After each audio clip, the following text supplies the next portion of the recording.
తెలంగాణ రాజకీయాల్లో సంచలనం రేపుతున్న phone tapping కేసులో మరో కీలక పరిణామం చోటు చేసుకుంది. విచారణలో భాగంగా మాజీ మంత్రి హరీష్ రావుకు సిట్ నోటీసులు జారీ చేసింది.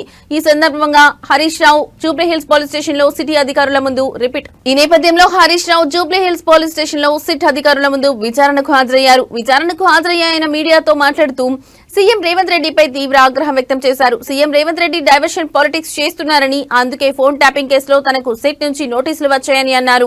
నిన్న రాత్రి 9 గంటలకు నోటీసులు ఇచ్చి ఇవాళ ఉదయం 11 గంటలకు విచారణకు రావాలన్నారని తెలిపారు. రేవంత్ రెడ్డి బావమర్ది బాగోతాన్ని ఉదయం బయటపెట్టినందుకు రాత్రి నోటీసులు పంపారన్నారు. తనకు కొత్తేం కాదని హరీష్ రావు అన్నారు. తనకు చట్టాలపై గౌరవం ఉందని, సిట్ విచారణకు హాజరవుతానని హరీష్ రావు చెప్పారు. తాను ఏ తప్పు చేయలేదు కాబట్టి భయపడనని అన్నారు.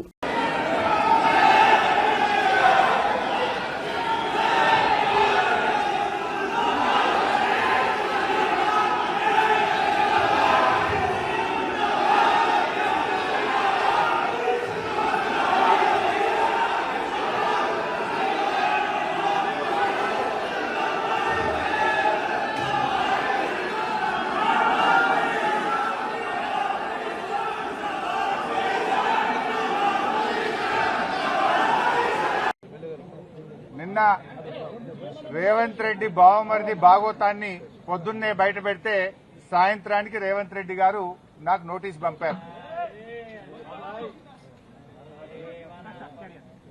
నిన్న నోటీస్ కూడా ఎప్పుడు ఇచ్చారు?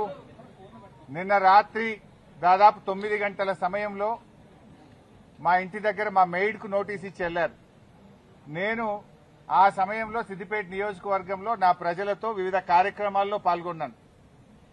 అయితే నిన్న రాత్రి 9ంటికి నోటీస్ ఇచ్చి ఉదయాన్నే 11 గంటలకు రమ్మన్నారు. నేను హైదరాబాద్ లో